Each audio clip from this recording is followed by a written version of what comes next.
you're not going to be able to see yourself as good. Oh, that's still cute, though. Yeah, actually, I love that. Great little swap out. You've seen every angle of us as human beings. Yeah. Oh, this is cute. Okay, so Okay, what are we up to? 8. 8. 8. This is a good question too, but I saw this and I was like, good job. Yeah. It's one. Yeah, you answer. Do you connect with being Gen Z? So this is like you, when I wrote this question, and I was like, do I? I don't actually know the answer. But I've thought about it a bit. Yes and no. Like, yes, for the obvious reasons of, like, we were born into a world of internet, and that's what we've always known. And it's something that has very much been part of my life. Obviously, like, social media did come a little bit later in life. I think I was like 15 maybe when that came around, or 14. So I did have those, like, years leading up to it where it was not... I was on it later too, yeah. Yeah, it wasn't like... You know, I've got 4 nephews, and, you know, you can see that the difference between us and them, where that's all they know. So I feel kind of blessed. I feel like we were probably the last of the Gen Zs, because I'm on the cusp, but I am Gen Z, and I think Gen Z goes right up until you were born in 2013. Yeah, yeah. I had to Google it, which is crazy. Like, yes, and like, sure. Same. I was like, so my nephew, which is mental, is also Gen Z. So he probably connects with it way more than I do. But I do feel like, yes, we are the digital generation. Yeah. So I feel I connect with it in that way. I also feel like our ideologies and social beliefs and values, I feel like I connect to that degree. Like, we're super on it in that sense, and I feel like we're very diverse, inclusive. I mean, obviously there's still so many underlying issues, but I do connect with that. The care of it. And the understanding of it, and, like, the genuine passion that I feel like other generations, mentioning no names, don't experience. True. Don't have. Mentioning no names. or like I don't know, I do just feel like I'm proud of our generation for that in a big way. I think I look around when I see on social media or look around at my friends, I'm like, we care so much. We do, we really care. And it's interesting because I think that's something that we're kind of demonized for. Do you know what I'm saying? Big time. It's so, like, you're such babies, you're so sensitive, and I'm like, it's threat. I mean, like, in Australia, I don't know if they say this in the UK, but a lot of people, like, if you're quite, like, sensitive about, like, you know, things that social impact or things like that, a lot of Australians will be like, oh, like, they're a bleeding heart lefty. Yeah. And it's funny because I don't even identify with that, but I'm like, actually, like, I don't think there's anything, I think there's something beautiful about that, and, you know, like, don't get me wrong, I'm not saying we get it right all the time. God, no. But I would rather care so much and get it wrong a few times than not give a fuck and be quite heartless. And also just, like, trying to understand and make mistakes, because we will make mistakes.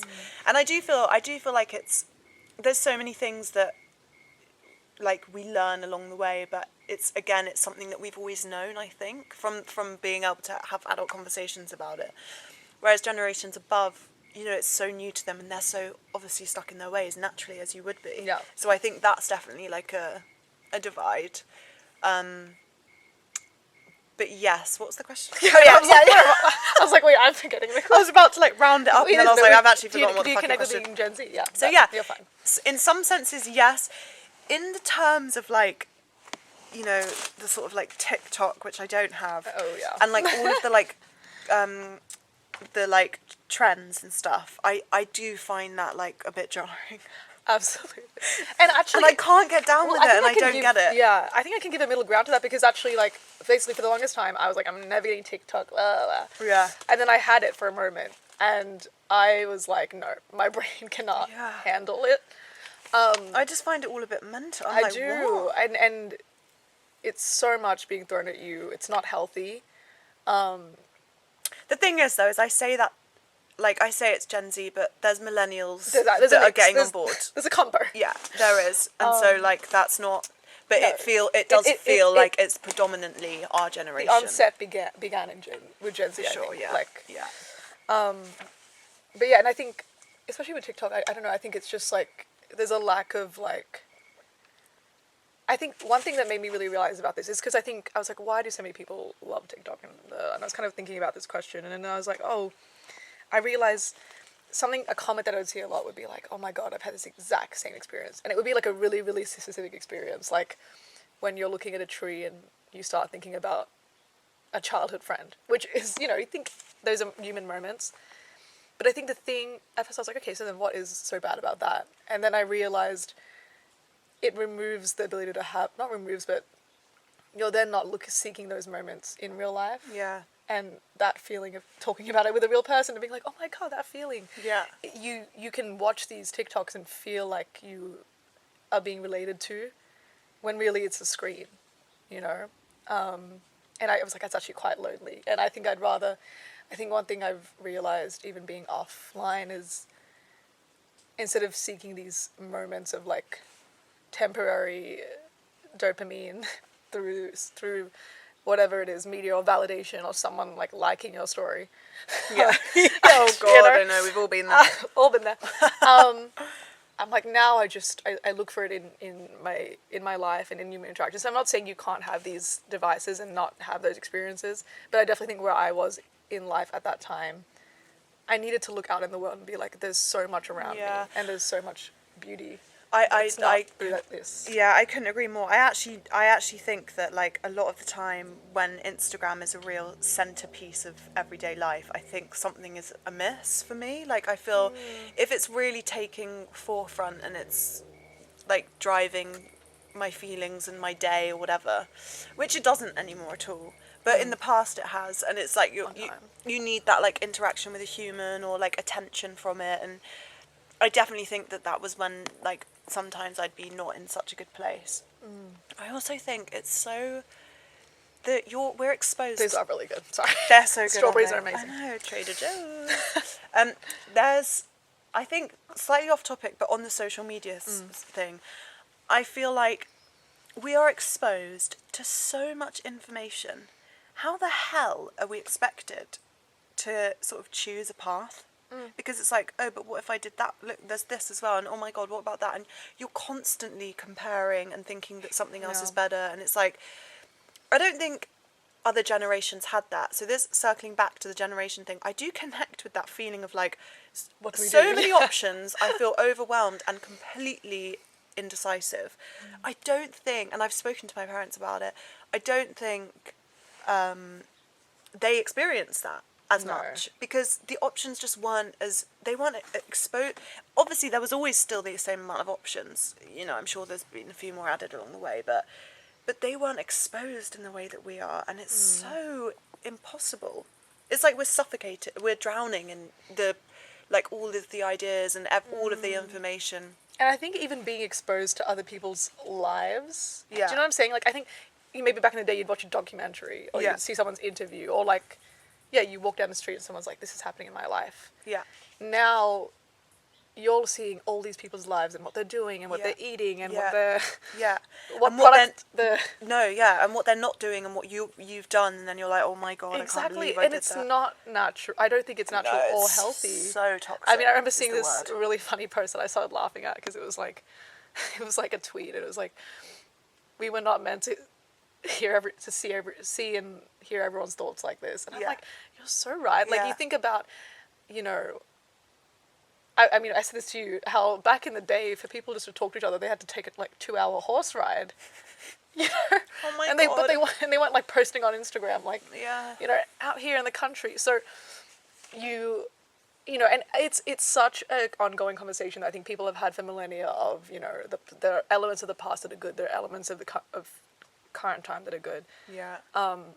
But I think that is something that's the constant balance of life. It's a constant question and a constant like, what is too much? But I definitely think that digital consumption, there is such a thing as too much. Yeah, I agree. I completely agree.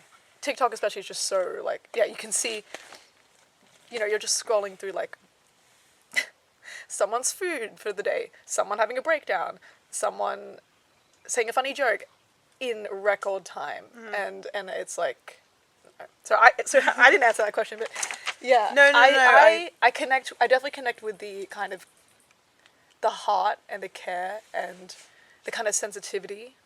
I think in a way I understand why past generations may not have had this because they had less option and freedom in a way. But I don't think I connect Need with... to get a bit more comfy, sorry. Go on, no. Interrupt. Shuffle. I don't think I connect with the constant need for... There's a constant need for stimulation. I agree. Yeah, and the thing is, when I was not younger, but I think there was a time when maybe I was, but those times I was quite unwell. yeah, exactly. And so it wasn't for a good reason. Yeah. It wasn't doing anything good for my life. Yeah, that's what I was talking about. It's like, it kind of reflects a place that you're not that happy, or you're not well, and I think whether or not that's still the case though for younger people, like for people that are now like 14 or whatever, around that age, it's just all they know. I don't know. I feel hard, like it's it? got to be seriously limiting in some ways. People don't know how to interact anymore. It's true. And I mean, I guess the way that I thought of it is, it's kind of like, the whole like escapism thing is like, if you're... So many nice sounds. I know, I'm loving it. I feel like I'm in I'm listening to like a meditation.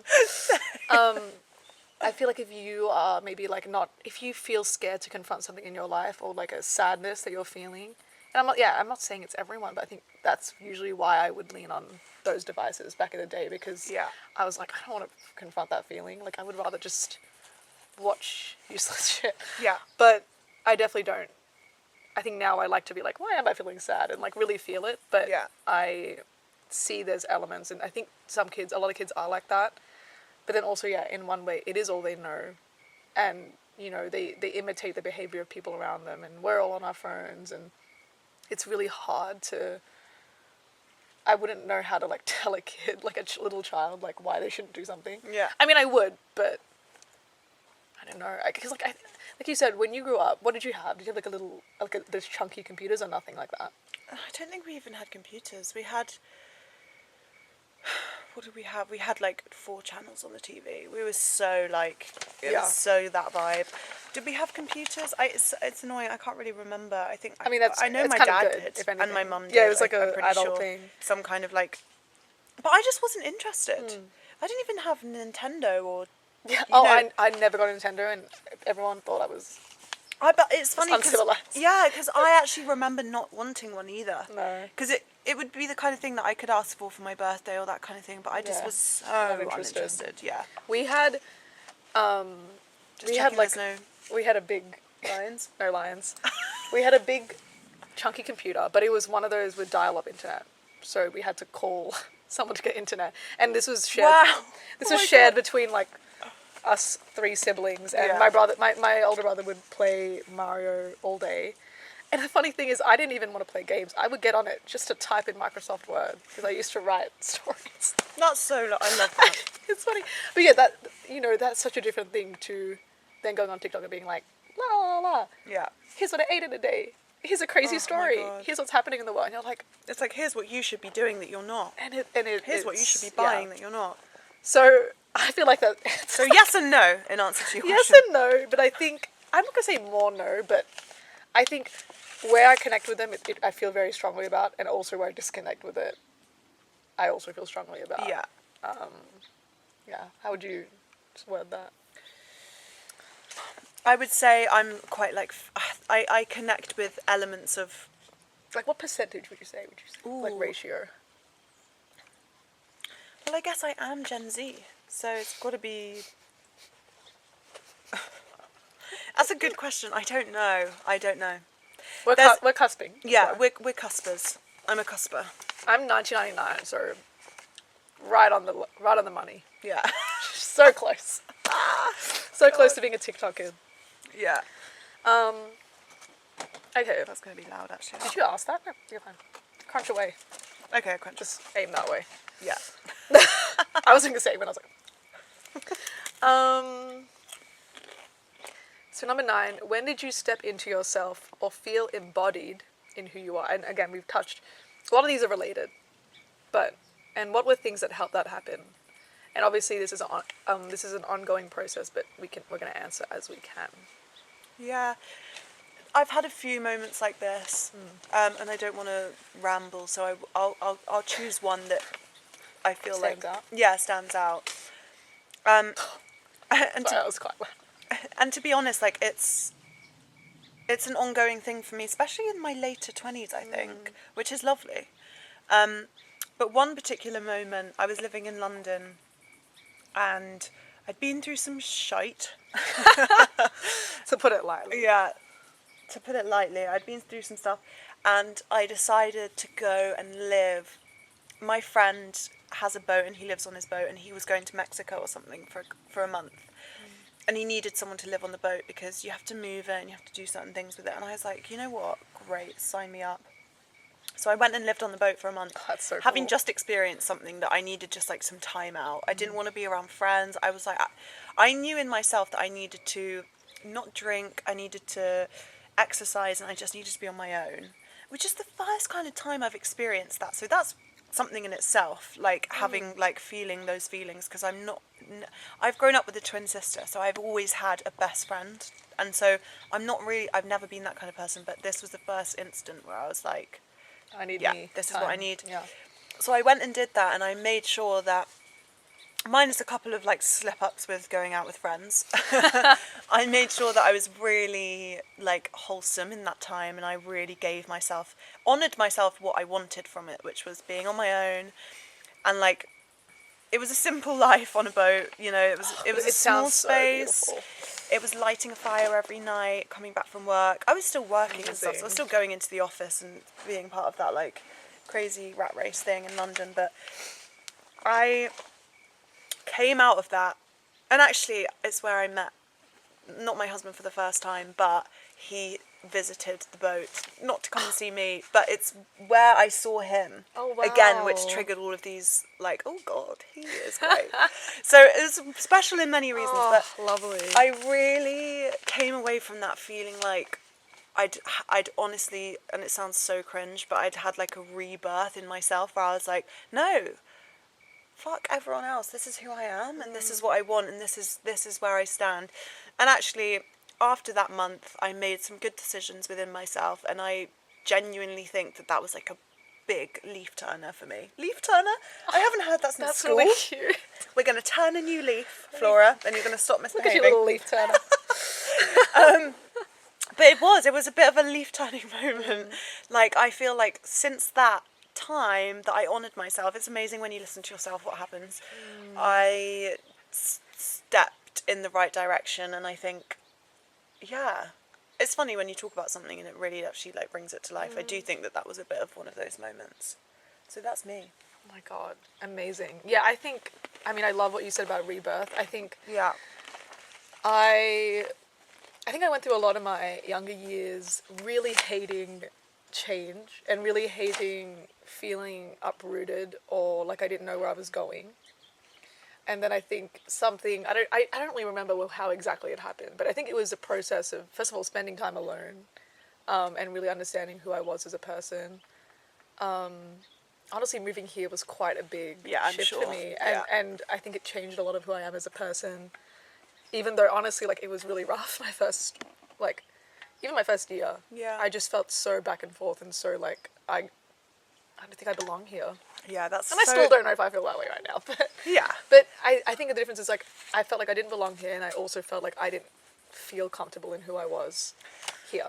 Well, that's a lot to go through. Well, now I actually feel like, yeah, maybe I'm not going to be here forever, but I'm really... You're peaceful. I feel quite embodied and stepping into who I am. Yeah, and that's a really lovely feeling. Also because for the longest time, when I was back in Melbourne, I was quite independent, and I had my incredible friends, but I really did spend a lot of time alone, so it wasn't like I was like scared to do things alone, but you know, you're doing things alone, but you're at home, and you have that kind of safety. While doing that here, it was like a whole new reinvention of what that meant. And you know, there's no one you can, not no one, but like, let's say, like, I used to, you know, take public transport down to downtown LA, and I mean, I guess like back home, I could kind of bank on knowing someone, or I could kind of bank on that comfortability of like, I know my city, I know where to be. And I think getting, and I think I'm quite, not even vulnerable person. I don't think I'm a vulnerable person, but I think I am pretty trusting as a person, and I think I was like, how am I going to survive like the world? Because everyone was kind of scaring me about it too. Yeah. They're like, how are you going to survive? They're like, you need a gun. I'm like, no. Oh my god, so many people have said that to me before. I know, because I was like, I have a personal alarm, and someone was like, you need a gun. I was like, Yeah, oh. I'm like, I've got pepper spray. I was like, oh, it's so cute. Yeah. Oh, you think it's going to do something? Yeah. So yeah, I mean, that, and also, I think for not the first time in my life, but I think, you know how everyone's always like, you just need to not give a fuck. Yeah. Just stop caring so much. I think this moving here was the first time I actually started applying that to my life. Me too, Leah. Me too. Yeah. Like, genuinely, and it's freeing. so freeing. It's amazing. incredible. Yeah, that's funny, isn't it? I wonder why. Yeah. It's like, I guess it's kind of like you're in a state of like, right, I've got to actually make choices here, because I'm not fending for yourself, because we're both living with like family members, but it's still like, I don't know. It's very different from home, because yeah, you're kind of like, this is it now. I've got to actually make these like you're like, no fucking around. Yeah, yeah, no fucking around. I'm out here in the big bad world. But maybe it is all it takes is just to like move to a different place and be so out of your far comfort from zone. home. Yeah. Yeah, and be out of your comfort zone, exactly. Yeah, and so I mean, like, that's what I meant is, when I was younger, I was so. The thing is, I knew I wasn't happy being in my comfort zone, but when I would be in stagnant moments where I was like, well, I'm happy, it's kind of like, and this is easy, and then, you know what it is to take yourself into the discomfort zone and to lead yourself through that, and be like, oh shit, like, this is what I can do, and people like this energy, and people connect with me whether or not I'm from here, or things like that. Yeah, totally. It just helps you be like, it doesn't matter where I am, doesn't matter who I am, doesn't matter what I'm doing. I don't need to put so much weight in everything, and just like, learn about yourself. And I've learned so much being here, and I mean, the thing is, like, I learned so much back home, but it's a very different context, and I'm trying not to think like what the difference would be, because the thing is, I didn't really walk around when I was in high school, sure, but when I graduated, I definitely wasn't walking around like, oh my god, what does everyone think of me? But I do think, like, you know, where I used to live, it was definitely like, I would see a lot of people I went to high school with, I would see a lot of people I grew up with,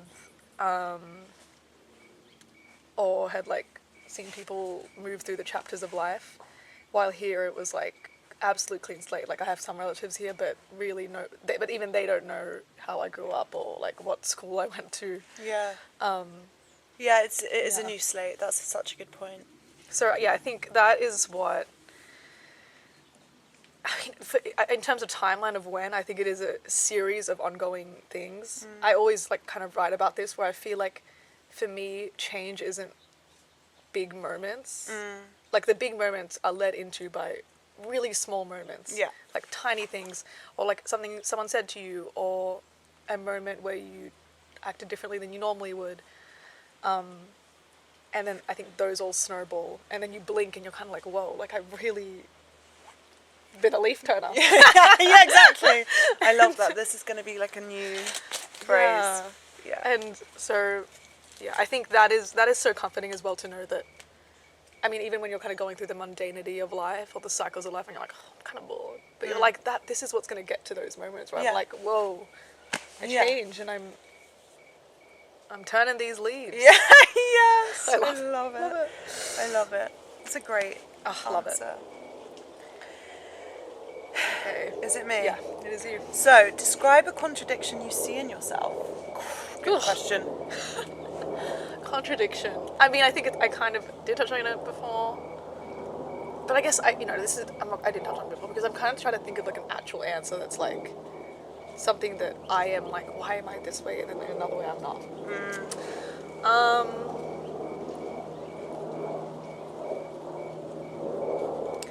I think, and I don't know if this is something that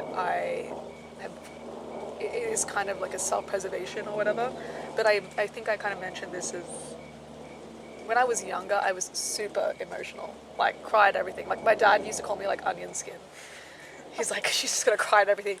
And I would like watch the news and like start bawling my eyes out and be like, oh my god, Dad, like, we need to save people in insert country here. And my dad would be like, you can't fix everyone's problems. In the nice way. My dad is a gem. But he would just be like, he's like, Leah, he's like, you can't hold the weight of the world on your shoulders, like, da da. But I was very, like, sensitive like that. I still feel that way now, but it's definitely regulated. But I think, weirdly enough, I feel like I was quite emotional. And then now I feel like I'm very emotional, but I'm not as able to express it readily as I used to be. And I'm still trying to figure out whether that's what that means, and like whether that's necessarily a negative thing. But I don't know, that is one of those things where like something can make me super, super emotional and I can't really, it's almost like it overwhelms me. But then I'm quite like a reflective person, so then like later if I write about it or if I like read something that's related to it, then I might start crying or I might feel about it. But it's like in the moment I just kind of freeze and I'm like, I don't know how to deal with it. Even though when I was younger I would just cry. I'm just like, oh well. But Yeah, I don't know if that's a contradiction, but it's kind of like, Yeah, I don't understand it really. You feel like you have this real openness in terms of in touch with your emotions, but then you don't necessarily express it.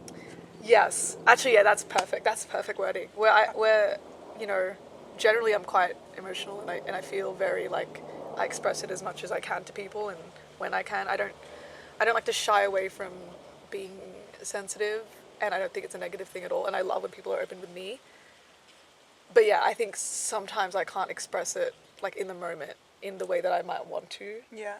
And it might come across as like quite like, I don't think I come across as cold, but I think I can come across as like nonchalant. Yeah, yeah. Sometimes, and I'm like, I'm actually the least. Aloof. No, I'm not the least nonchalant. Aloof. But I'm like, I'm actually feeling everything quite deeply, but I'm not ready to get it out there. Just yet. Yeah, but that's okay. I like that. I think, and you know, I think there's different things to it. I think it's because I think I want to take time with it, and you know, when you're younger, you're just like, let's say you're upset, you're like, I'm upset, and you like take it. I'm upset. And you're like throwing fits. You're like Having a paddy. Yeah. And you're like mad someone ate your food. Yeah. Oh God. Yeah. But I think now that was my biscuit. It does. It changes your day. Yeah. But I think now I almost take more time with it. Sit with your feelings a bit more, which Yeah. is a good thing, I'd say. I feel like my contradiction. Wait, am I pushing you? No. Yeah. I'm finalised. My short and sweet, because I really do just feel like this is my biggest contradiction, is that I really need to get a bit more comfy. It's just my jeans, I think. They're causing me a bit of stress. They're also getting, well, not your jeans. You're like, your jeans getting in my way. Please, take them off. Your jeans are scratching me. Go ahead. Basically, I feel like I hate capitalism. I love this. Love the like I hate that whole system, and just like not like genuinely like I'm not like a staunch like I get you anti, but I really, it's the system and like the like consumerism and everything, that aspect of it. But I well, two things. My job is like the centerpiece of that. And I love fashion and clothes. And unfortunately with that comes a bit of the old consumerism. Yeah. So I do feel like I'm like contradicting myself. Yeah, but because I have these views, no, I and I'm completely like, understand. fuck all of that stuff, and then I'm like, ooh, nice top purchase. But I mean, I think this is what intentionality means. Yeah. Really, is like, you know, and I mean, everyone uses this as a line, but you know, like, it is difficult to be like ethical in such a society. Yes. But there are ways, and I mean, like, I'm sure you think about like what you purchase, and I do. There are other times secondhand. There's definitely times I don't. Yeah. Secondhand. Absolutely. All the way. But I think these days. No, yeah. No, there was a time that I wasn't. No, true. I'm not being sort of sanctimonious. There's kind of, because I was the same when I was younger. I was just like, I don't know what I was buying, but I was buying shit I definitely didn't need. God, like, I don't know what was going through my brain. Yeah, you're like, oh yeah, I really need that like stress ball. Remember when stress balls was such a thing? Fidget spinner. I love stress balls. God, to be fair, I could do with one of those actually. I know, these days. Yeah, no, I mean, that's kind of like, because it's not like you're anti-consumer either, but No. it's more like I think it's more the rapidness of it, but that's why it's like if you can still put thought into things, and you know, there is something to be said about, I definitely like sometimes I want like something that's quite like, not even like, affordable, but I'm like, oh, this is something that's very trendy or something. But then I'll like take a beat. Yeah, you buy into it, don't you? Yeah. Or like the thought of it. Yeah, the thought of it. And you can buy into it and you'll be like, yeah, let's get it. And then later you're like, oh my God, like I could have spent that exact same amount of money on something that's like rarely, like such a rare piece, or like in a vintage store, or yeah, it's good to just thrifting. like take a breath, like, do I need that?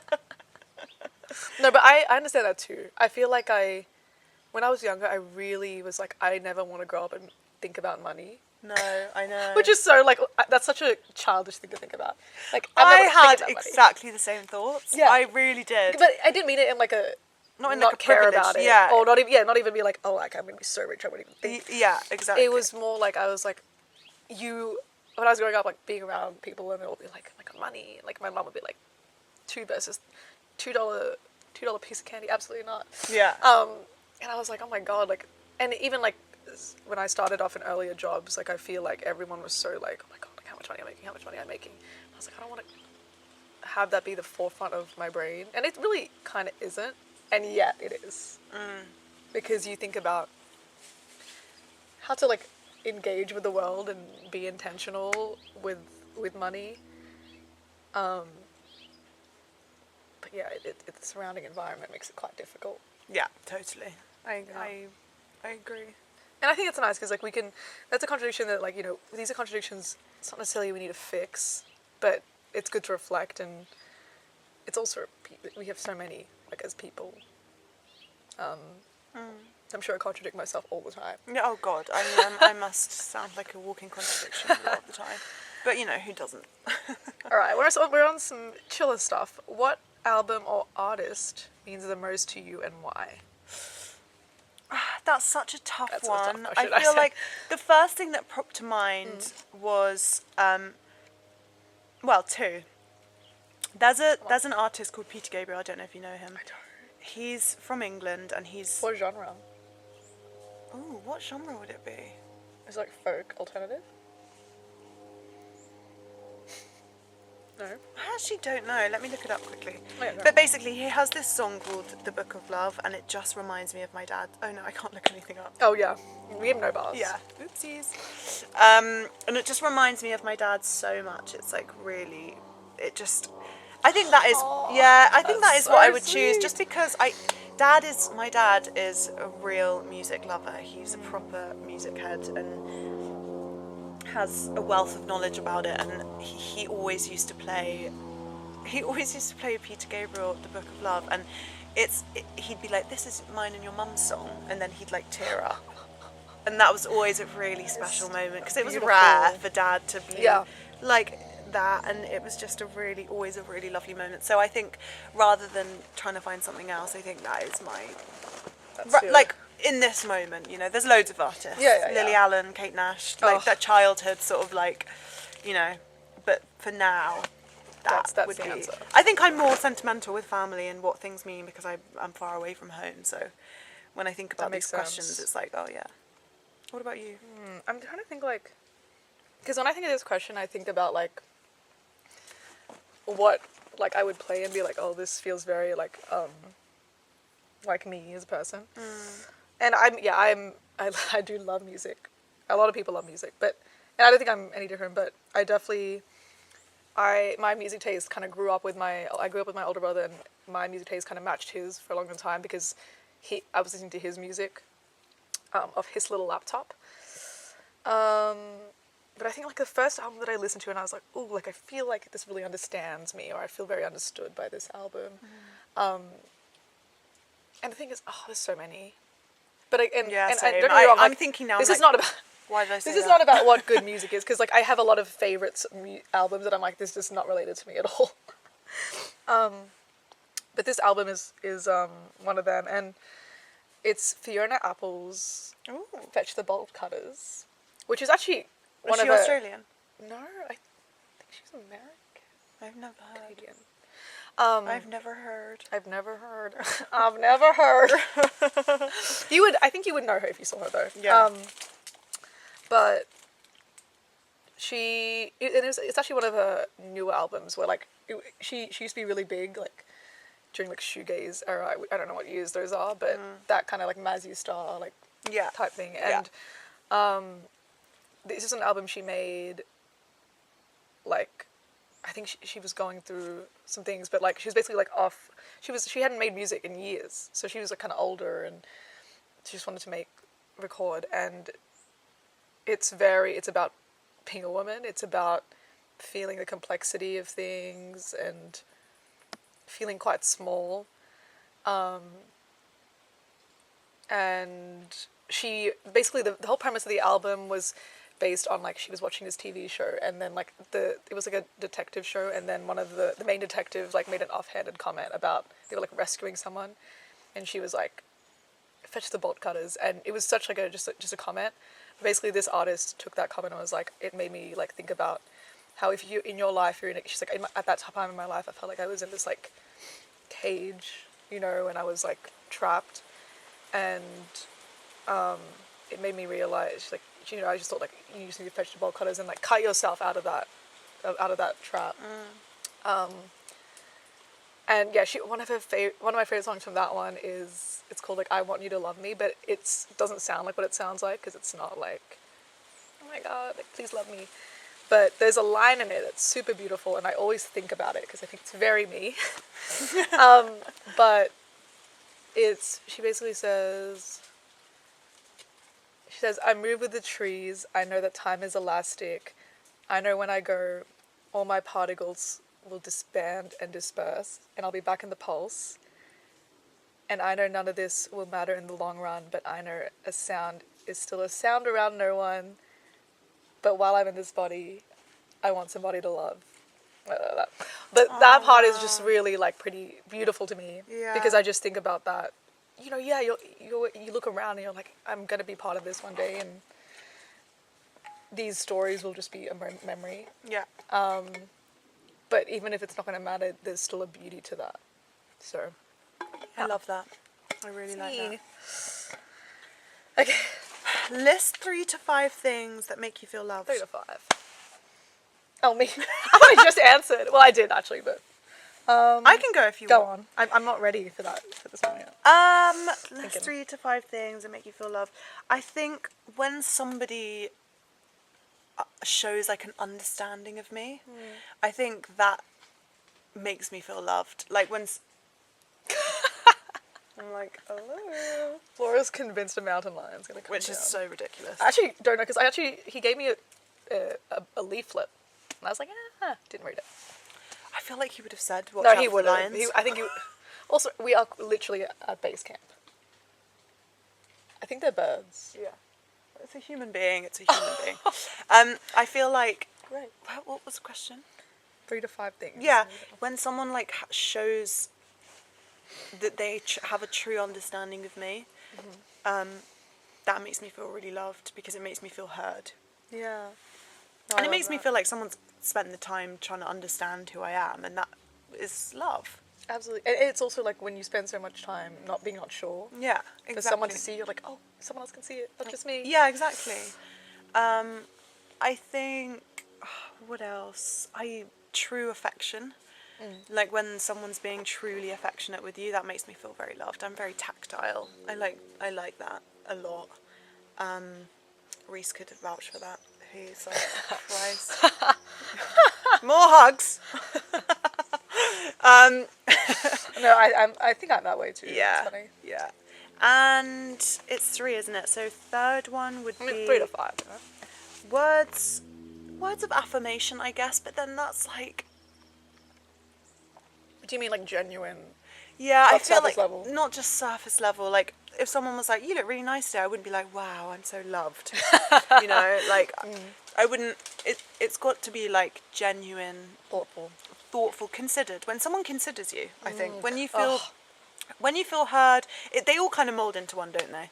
But when you feel heard, I know this sounds trivial and 2-dimensional, but it's not really. Like if someone buys you a gift that really genuinely shows that they truly understand a part of you. Yeah. That's like, wow, fuck, that person really gets it. They yeah. know me. And that's I feel like that feels like love. Like you feel loved. Not like it's love. But as in you feel loved. Yeah. What about you? I mean, yeah, I think like something that I always like, if I'm writing about this in my journal, I'll always like write about these moments. But it's kind of similar to what you're saying. But yeah, when you feel seen, Yeah. I think that feels like love. And sometimes feeling seen is not always comfortable. I mean, like I've had so many stories like this, but I've had people be like, you know what, I feel like you're holding back in this part of your life. And it's really like scary to hear because you know that it's true. You're like, but you also like, How did wow, you they do that? really care. And Yeah. they know I need to hear it because I'm not going to admit it to myself. So I think feeling seen is so beautiful because, yes, it takes an amount of care to first of all like see something in someone and also tell them, and it makes you feel less alone in the world. Yeah. And then I also like words of affirmation, but yeah, I've always said like if someone's like, oh yeah, like you're pretty, I'm like, ugh. Yeah, it's not that kind of words of affirmation. No, and I get I that. mean like I think it's things that are like that are thought about and people Deep and meaningful thing. and when people like take the time to like identify something about you and Yeah. and also when it's not, there's no motive to it. Yeah. It's very Yeah. it's it's just them like wanting to express that to you. I think that's so beautiful. Yeah. And God, I'm actually copying on questions, but I think consideration No, it feels is different. No, consideration is yeah, no, it feels different. You're like carbon copy, babe. I'm kidding. No, it's not. I know, we're different angles. We're hitting it at all angles. But I think consideration, you would be surprised how little people consider sometimes. No, I And agree. little things like people who know, like, all right, we finished dinner like at this restaurant and we're like going to clean up a little bit, you know, for the waiter, or people who always try to say thank you to whoever's helped them with something. Yeah. And I don't even think that's about me necessarily as a person, but it's kind of like that feeling makes me feel loved because I'm like, wow, like this person sees how beautiful it is in the world and how beautiful people are. How people are in the world, and they are willing to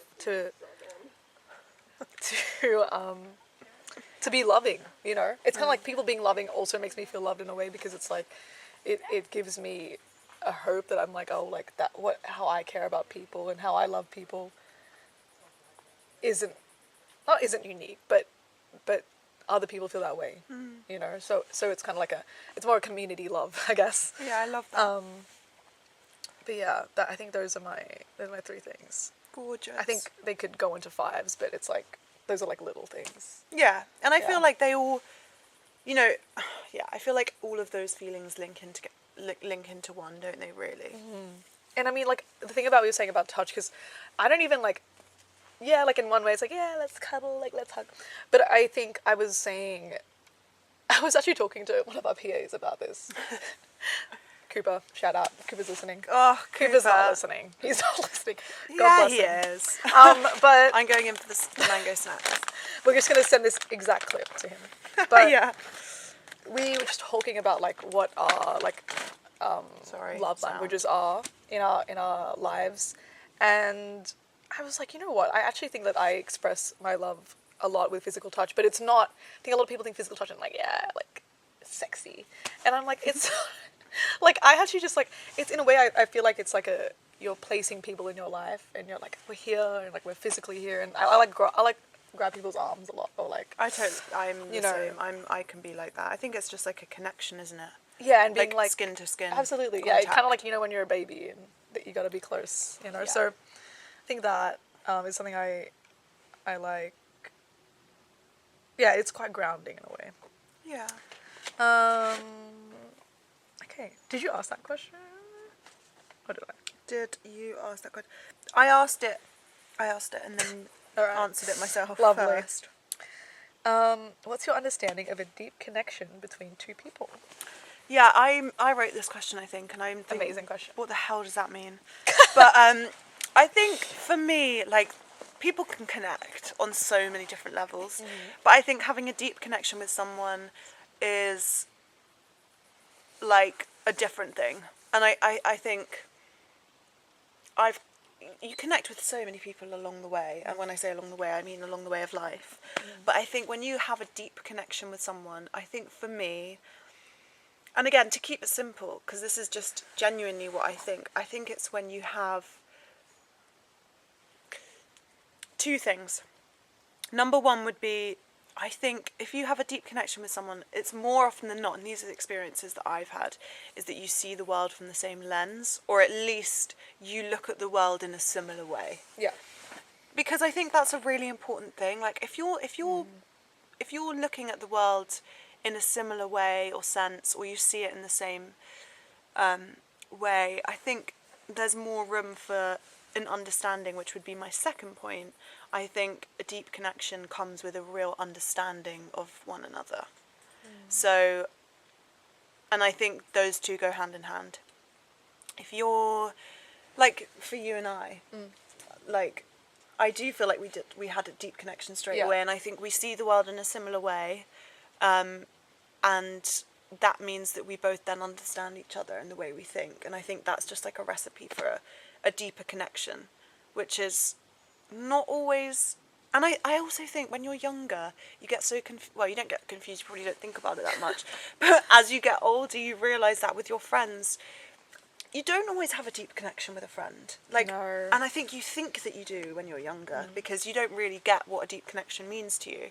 But as you get older, you do learn, okay, this person actually, I genuinely, you can talk for hours until the cows come home about the views that you have on the world and your opinions, and that's amazing. And you don't need to have deep connections with everyone, is another thing I would say. You don't need to have that with every single person that you have in your life, but I do think that there's a difference, for sure. No, for sure. I agree as well. It's like, not even, like, it's funny because I think also if you spend a lot of your life having quite shallow connections, you won't really feel the difference. And then when you do, it really You're awakens like, you. oh, shit. Yeah, you're like, oh, what have I been doing? Yeah. But I think, yeah, this similar worldview is quite important. I have been friends or am close to people who maybe we don't have the same view on the world, but maybe there's a different element that we really connect in. Yeah, I think so. I also think past as well, just having history with someone. Absolutely. I think a kind of openness to who the person is and who they're becoming is vital. Is vital, and it's like, you know, I mean, kind of like, because I think I do feel like I'm quite the person where, like, I'll have little moments and I'm like, oh, that was beautiful, like, da, da, da. But I think what differentiates that from being like, oh, this is actually, like, deeper and more than surface level is when you're not scared to be vulnerable with someone, and you're not afraid for someone to see, like, your weaknesses or your flaws, because you also understand that they're going to see you as you are. Yeah, you feel unjudged. Exactly, and they know they'll know that you're. It's kind of like we've had a few shoots together now. We've worked together on a few things, and there'll be I think there's been days where I'm like, oh, I'm not at my best, and it's always like such a space where I feel comfortable to tell you that, and we're both like, oh yeah, this is something we got to get through. Yeah. There's just like a deep understanding of one another, and I think that is really like a big thing. And like, who knows, a deep connection, it's probably really subjective for everybody, because we're all different. Yeah. Like everyone needs different things from connections, so it really depends on where you stand with that. But I do think for me, and I guess for you, it's like that understanding of one another and feeling safe to be honest, and like feeling unjudged, and just feeling like they get it. Oh my god. Like, oh, that person gets it. I think safety is so important. Yeah. Safety in the sense of, like, I get along with a lot of people who I don't necessarily think are safe. Yeah. You know what I'm saying? Like, where you're like, you know, love you, but No, I literally could I'm not agree more. Not going to show you all my stripes. Yeah. Yeah. And, you know, again, yeah, it is subjective, but I think seeing someone being like, I feel comfortable to tell this person anything, or I feel comfortable to be imperfect or to grow with this person, I think that's a deep connection, because it's not. It's also like there's no, yeah, I'm not gonna say ulterior motive, but you're not really looking for. It's almost like just your interaction is enough of a gain. I'm trying to think of like a way to word this, of you're not like looking to get anything. Oh, your connection, your connection isn't. It's not. Is not like, oh wait, I'm so no, close. I know what you're trying to say. Your connection isn't reliant on. There's no ulterior motive. Yeah. Yes. Yeah. That's what you said, though, isn't it? But you're right. There's no like, what am I going to get from this? Yeah. You know, it's like basically there's no ego involved. Yes. Oh my God. Yeah. Yeah. The ego is a big thing. Yeah. Yeah. Yeah. I hope that answers it. Oh, it does. Well, me. Lovely. Absolutely, it does. Okay, what's an important boundary to you? Oh. It's like, also I'm like, if it's important, I don't know if it's necessarily correct. Oh, like a good boundary. Well, I guess any boundary is. I think it's important. If it's important to you, then it's a good boundary. Yeah. I might put my jumper on. Oh, I didn't bring my jacket, but also I'm actually fine. I know. I'm like half. No, go on. Yours is like a valid jumper. I have a massive leather jacket. Like valid. I wouldn't have been able to. Okay, I might just do this for a moment. Is that comfortable? Yeah, of course. Yeah, that's quite comfy. Yeah, we've been shifting. It's really fun, actually. Yeah, my bum's gone numb. The rock is stuck between a rock and a half. Quite literally, and it's really cold. It's cold. So I think it's half numb because of the sort of like texture. There's a cooling element. Yeah, there's also a cooling mechanism to it. Boundary. What's an important boundary to me? I think.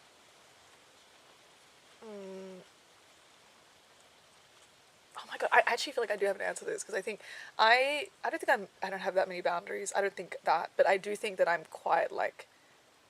It depends on each person. Do you know, like, I feel like I have different boundaries for different people. Yeah, I think that makes total sense. But I think I really do need time to myself, and sometimes that also involves like privacy. I think there's some things that I find like I don't want to share all the time. Yeah. And I think it's also like I grew up in a family that was very like, you know, just open the door and walk in. Yeah. And I think like as Me I've too. gotten older, I'm like, actually no, like space needs to exist. Yeah. And I think that also includes like mental space. Sometimes like I'm like, everyone just needs to shh for a little bit. Yeah. Yeah, I hear that. So I think not always having to be on all the time, which isn't necessarily a boundary, but I guess the boundary of not having to. It's you creating that space for yourself. Yeah, exactly. That's the boundary. Which sometimes I guess like the reason I'm bringing it up is because sometimes I don't, and I can really feel when I let that be pushed. Yeah. And when I'm like, no worries, and then later I'm like, actually, I'm worrying and I'm not happy. And I shouldn't have said yes. Yeah, I feel like I'm similar actually in that sense. I feel like you just saying that last bit where you said that you feel like sometimes you don't respect your own boundary and then you feel the feelings of it. I think I'm similar in saying yes to too much stuff, and my boundary to myself would be to just, when I don't want to do something, just say no. Yeah. And not feel bad for that, and being respected for that would be the boundary. Like I hate it when you say no, made to feel bad about it. You get made to feel, and I just find it actually unforgivable. You know what? That's a good way to call it, because I was like, what exactly do I don't think it's even. I think like I disrespect the boundary. It's pretty bad, but I think when someone pretends that they're respecting a boundary, or they're like, yeah, okay, no worries, and then you actually get made to feel bad about it. I think that's unforgivable. I'm just like. I think it's really bad, and I know that, you know, that's happened to me before, and I just think and it really grinds my gears. Yeah. But yeah, that would be my boundary, is like having the space to say no and not feel bad for it. Yeah.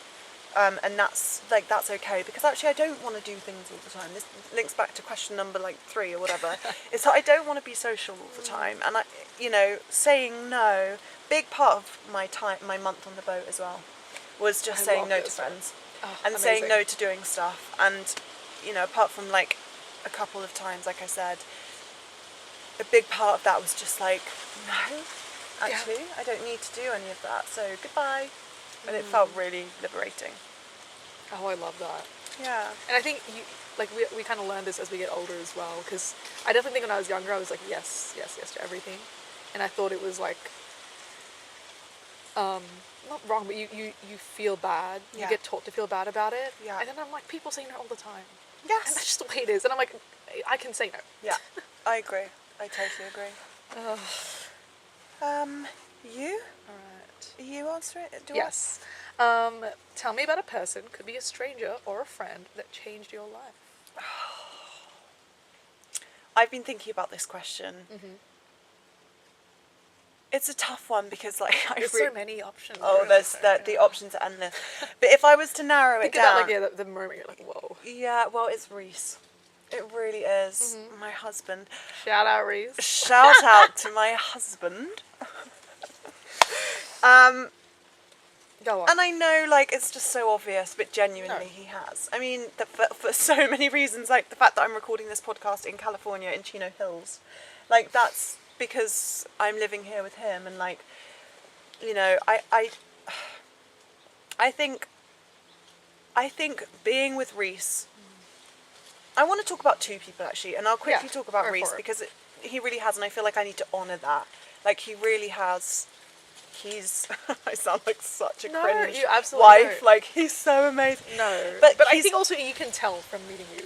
Yeah, like, he's given me the space to grow, and he's given me the space to understand myself in such a safe environment, and he is someone I have a deep connection with, as you would hope, and I feel like I feel so understood and so heard, and that's given me this, like, amazing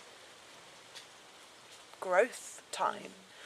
So I do feel like my life has changed in all senses, geographically, like, I can't think of anything else.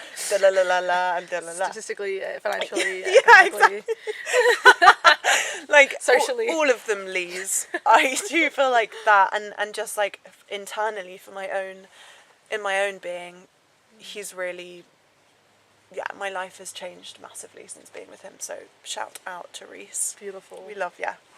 And then the other person is a woman who, when I moved to London, she was my first boss, and she was amazing, and I continued to work with her, and she got me, for my whole career in London, she got me every single job. So I would express that maybe I was a bit unhappy, and then she'd be like, oh, don't worry, we'll get you out of here. And she was Henrietta. Wow. Shout out to you. Henrietta. What a name too. Amazing, powerful woman, and, like, we've had so much fun together. And I do just think, I don't even know if I've ever told her this, but I do think that she definitely, like, mapped my life out in London, and she probably doesn't even know it. She helped me so much. She changed my life in some ways. Like, I moved to London and she changed my life because she got, you know, she took my interview and she said yes to me, and then she gave me all of the other jobs, every single one of them, and there was like 3 others after that. She got them for me by either working there herself or knowing somebody, and we had a real laugh together, and yeah, she's still a friend of mine now, but I do feel like she, when I saw that question, the obvious one for me was Reese, and then I thought, who else would I think that? And it was the first person that came to my head. So she's an amazing woman. She's a powerhouse. She's absolutely hysterical.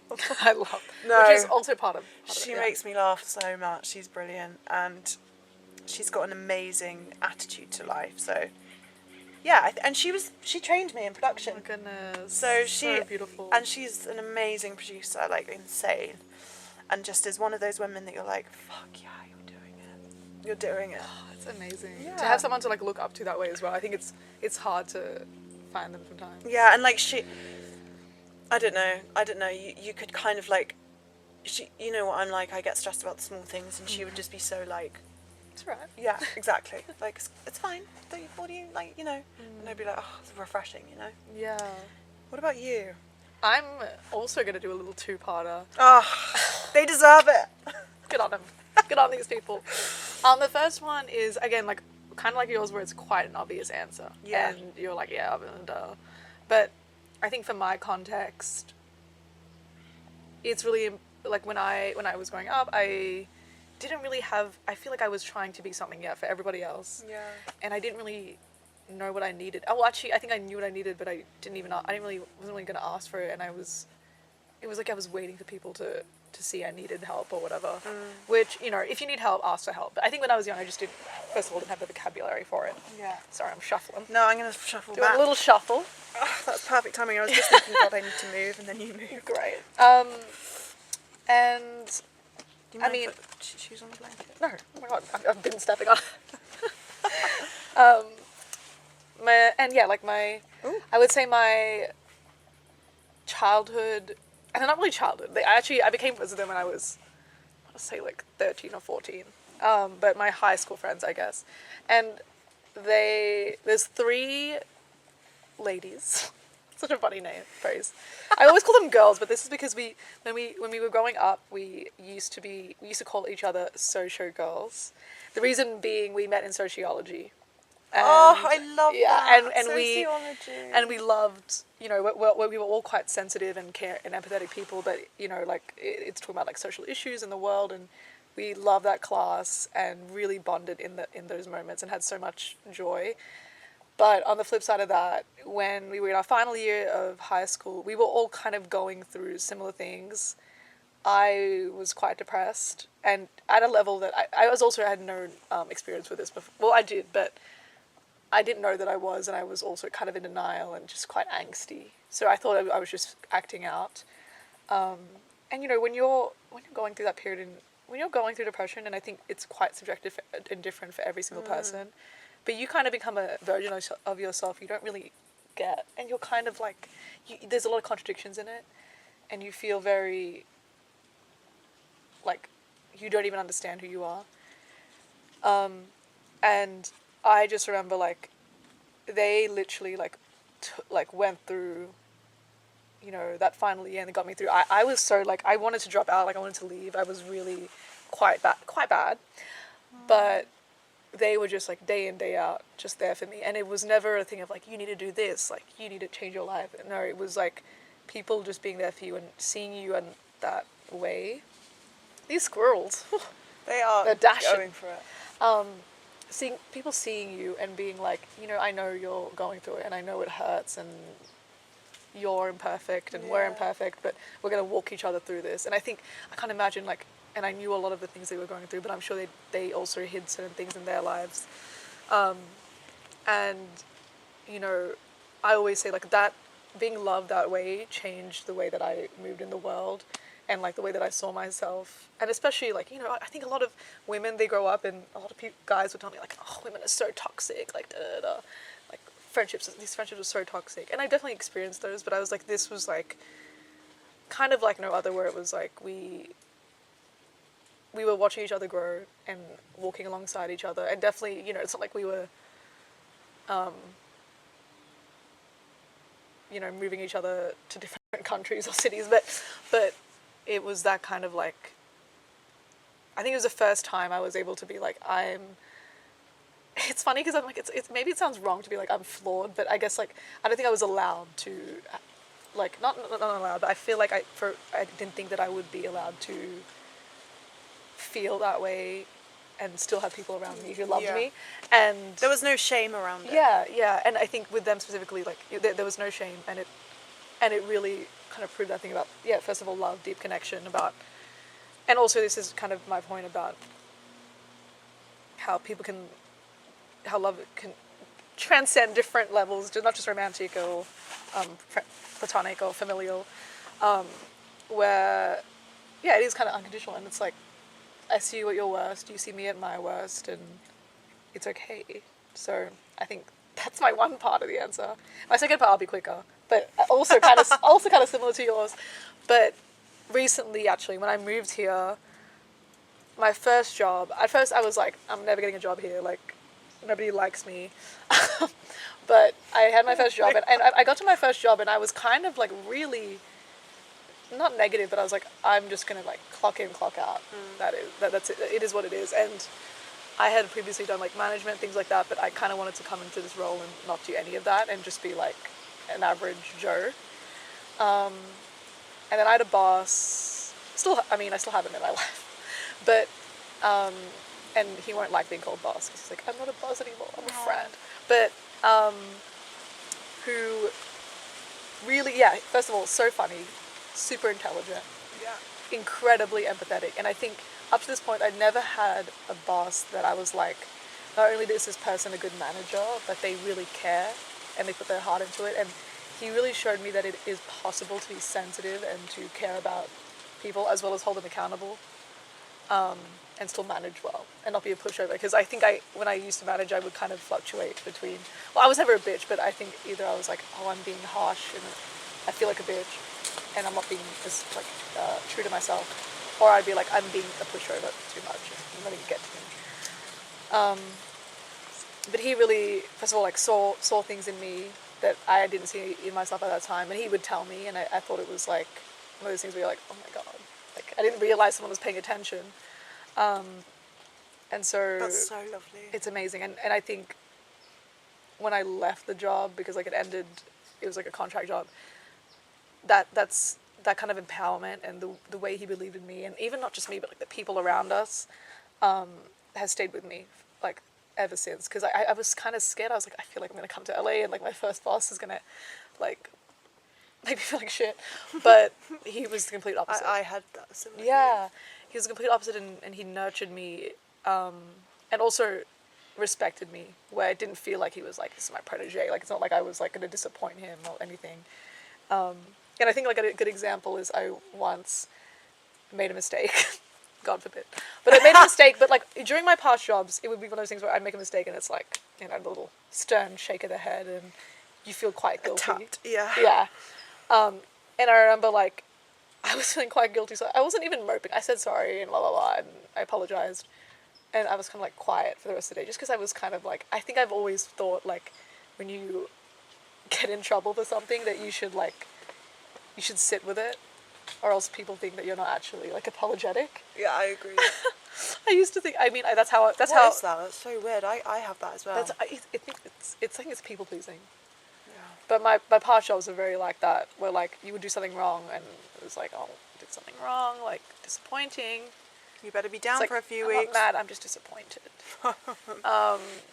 And I remember he came up to me and he's like, I can see. He's like, I can see that you're like thinking about it. He's like, don't think about it. He's like, it's done. He's like, that happened and it's okay. He's like, we're good. He's like, we can be fine. That's a good boss And right there. it was so like, and it's funny because I said that to you. I was like, no, I know. I was like, I just don't want you to think I'm not taking it seriously. And he's like, I don't need you to be sad to take it seriously. He's like, you can take it seriously and then like, just, you know, let it go. Yeah, wow. And I was like, wow. Okay. So yeah, I Wow, think, shout out to Patrick. Shout out to Patrick, the So-Show girls. Yes. Reese and Henrietta. Oh, The four what a of them. team. Spicy. That would be a cool group of people. What a to crew. hang out What a with. crew. I love that. Oh, that was such a gorgeous question. Yeah, it is a good one, isn't it? Oh. I really like this one. Actually. Okay, so We haven't really been... we can piece these we haven't together. seen- Yeah. Okay. Do you get the ick, and what is it? Sorry, I know you've just answered. Do you want me to go? Go on. Yeah. Okay, shit. What do I get the ick about? Or like pet peeve. I feel like I said ick just because it's like... No, They're kind of two different, but Yeah. the same too. An ick for me. Well, I've got a couple of icks.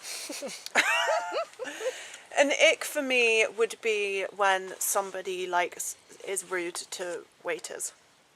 It's Huge. like, Huge. yeah, it's like the biggest turn off and ick. I just don't know what I would do in that situation.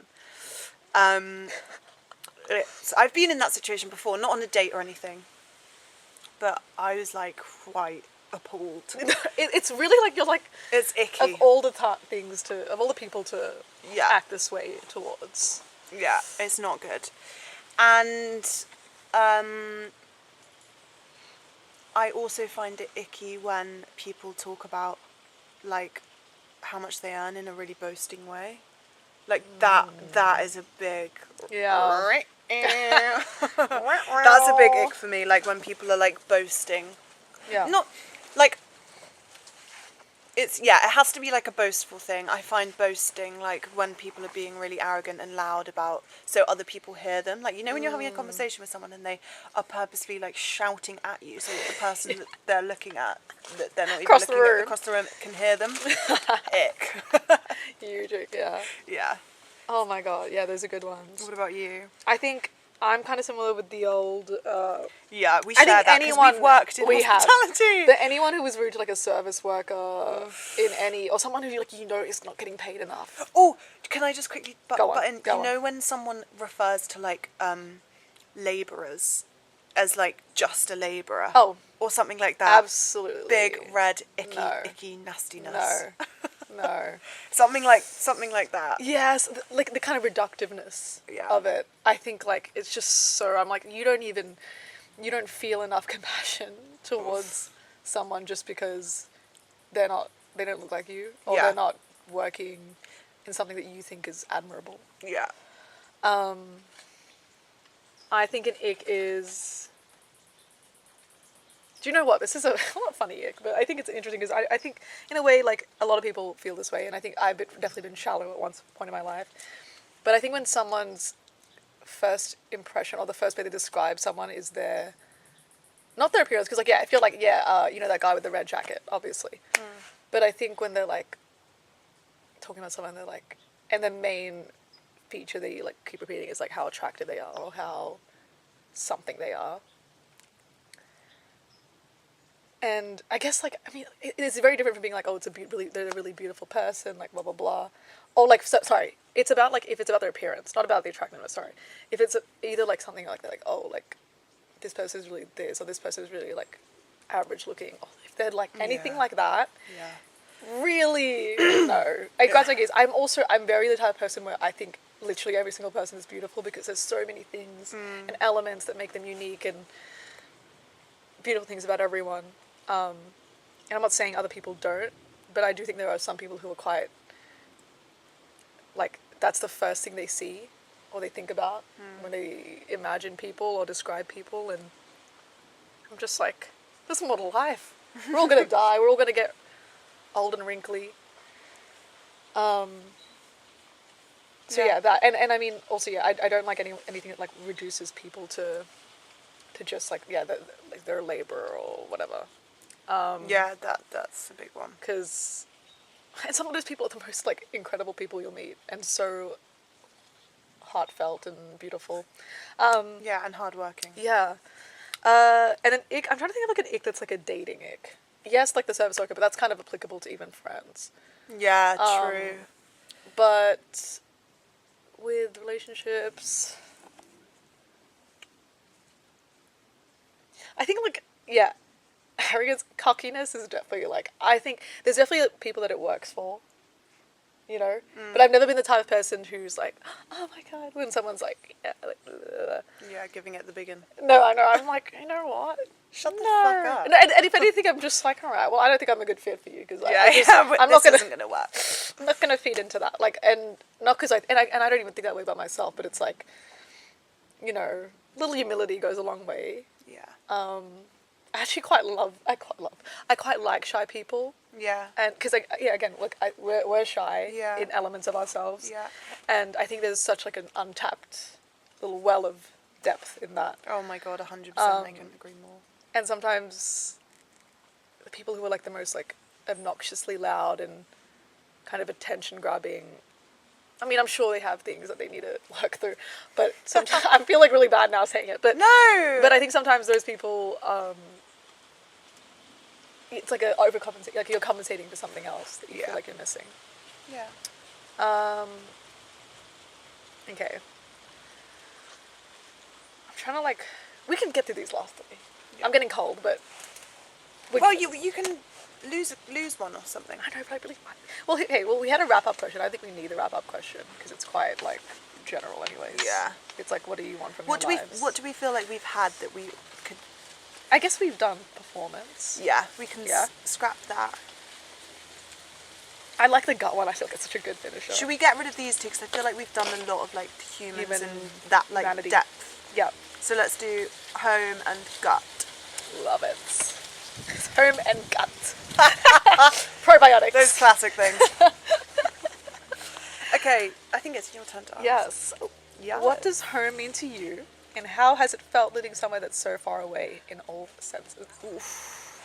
Great question, right? What does home mean to me?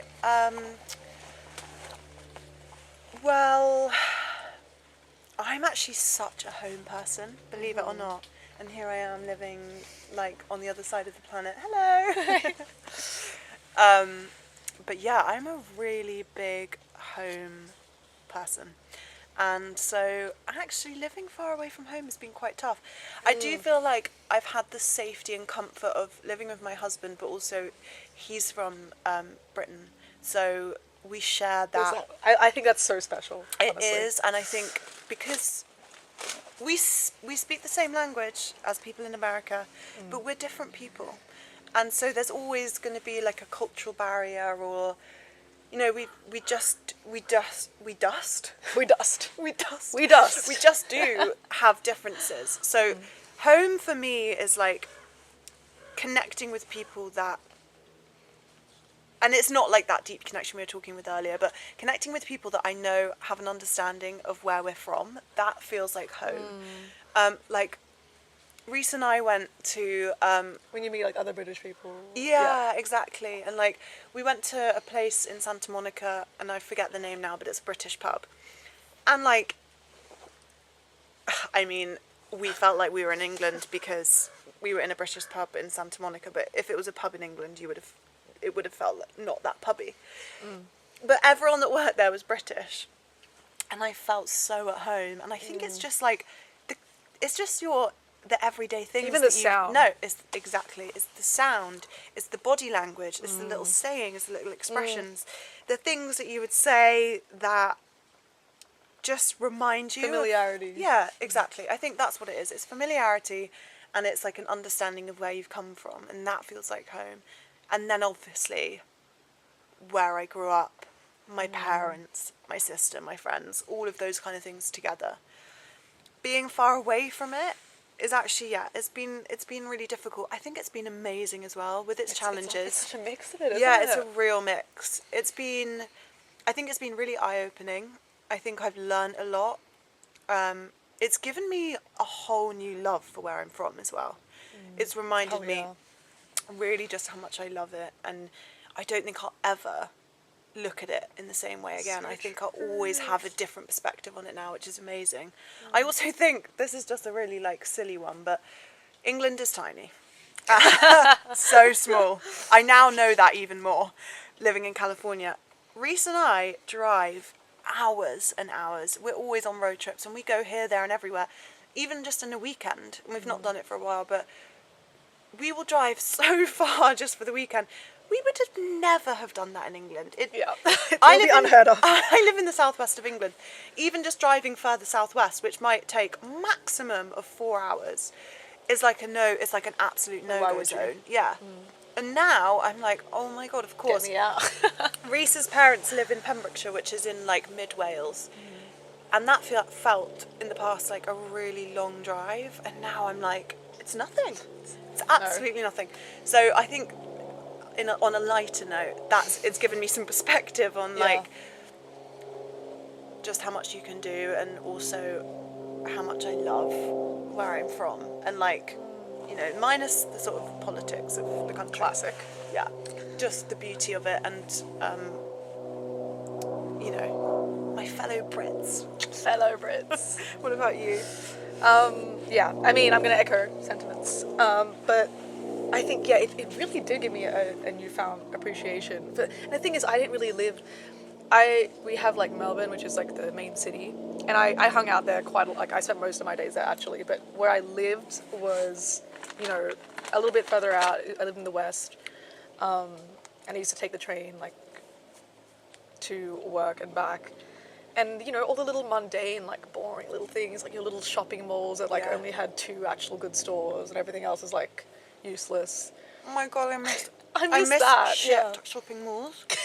No. Yes, that's true. Because this America is full of shopping malls. And they're also pristine. They all have and like perfect. 15. They have like every clothing store. And by imaginable. perfect, I mean horrible. Yeah, it's oversaturated. Sorry, I'm really going in with the I get it. snacks. Well, this is the thing is like, in Australia, like you'd go to the shopping, like we'd have like a big shopping mall. It's like the one where all the big stores are, but that one's like a treat. Oh my god, this is You know exactly. what I'm saying? Well, you're like, let's go to Chadston, and everyone's like, wow. Yeah, that's exactly window the shop. same as us. Yeah, that's exactly the same. But then as every us. I other miss mall, that. every other mall has like 3 stores, your favorite cafe, and like a bakery. And the lights are like flickering. Yeah, the damp. lights. It stinks like shit. The toilets And is like it's 2 just toilets. so charming. Yeah. Yeah, I even miss that.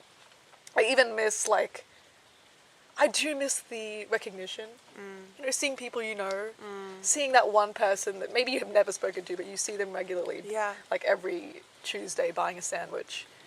The guy that works in the co-op behind the thing, like you see him every day, and you're like, hi Lance, how are you? Yeah, How's your you all dog? do the chat. Yeah. You know, and yeah, exactly the mannerisms. I think even the sound. Like I think I haven't had it as much in the job that I work now, but the previous jobs I used to work, they were very customer facing because they were like art museum, and then the other one was like a film museum.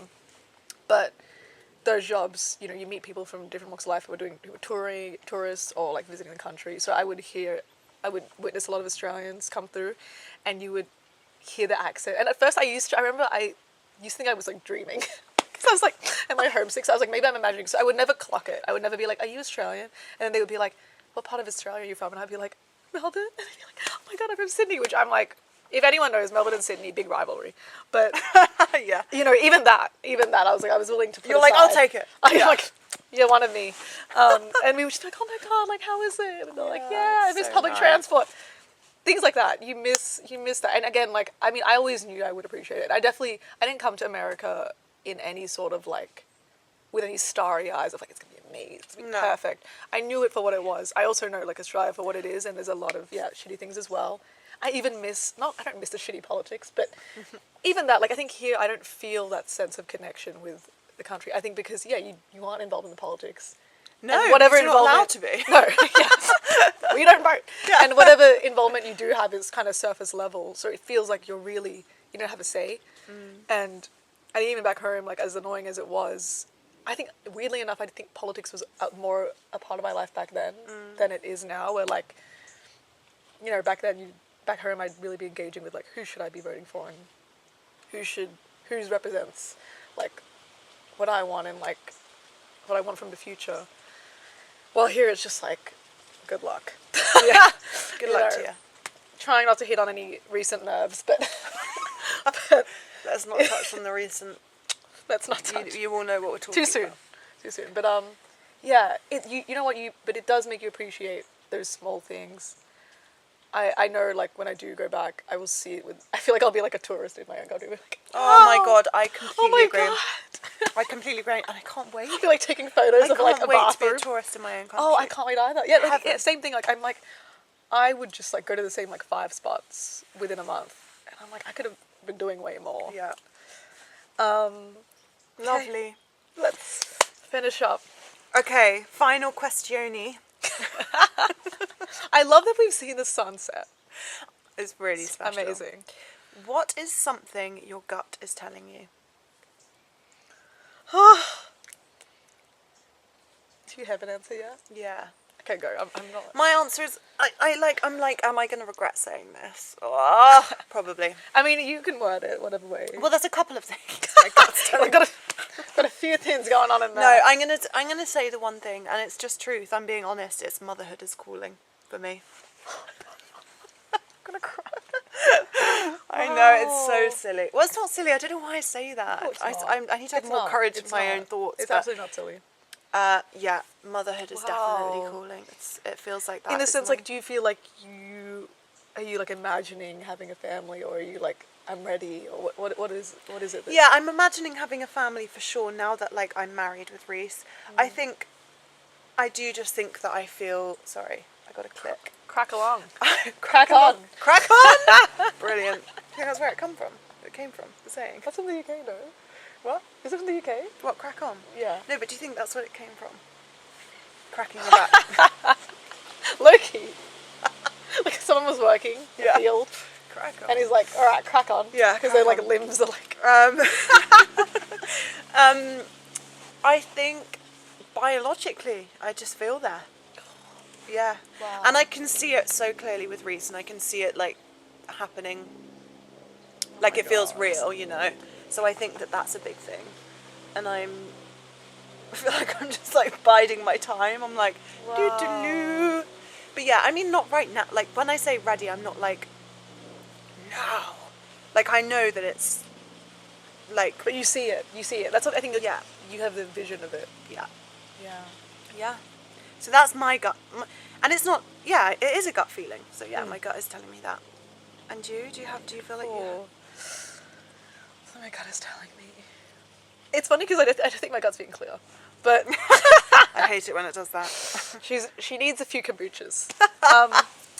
But I feel like it's time for something, but I don't know what. That's a big gut. That's so like... No. Like my gut needs to figure that out. No, that's a big gut feeling. I know your gut's telling you something needs to change. You're ready for change. That's what your gut's telling you. Yeah, I think... Not to speak for your gut. No. Go on. But I think that feeling of like, I've had that before where you're like, you feel like something's either coming or something needs to happen or something. Yeah. And it's a gut, it's like a It's just, deep and it's one of those things where I'm like, I think it's one of those things where from. the answer will appear or like occur and I'll be like, oh, that's what it was. But it kind of feels like, you know, yeah, it is general enough to say like, oh, it's time for something, but I've always been pretty in tune with like when I feel that way. Yeah. And like I also have been in tune when I'm like, when I think I feel that way and I'm like, oh, actually like it's just me being impatient. Yeah. But I think this is a different thing. And so yeah, like I guess next episode we'll find out what that meant. We'll be like, so you know we were talking about the gut thing. I'm adopted. still not pregnant. Meanwhile, I've adopted a child. Yeah, exactly. At my ripe age of 25. Brilliant. But yeah, thank you guys for joining us in Chino Hills. That was wonderful. On this rock. We saw so much. We saw the sun set and so many beautiful birdies. So many beautiful birdies, leaves, chipmunks. Saw each other in so many ways. Yeah. Um, Thank you. yeah. Thank you for being here.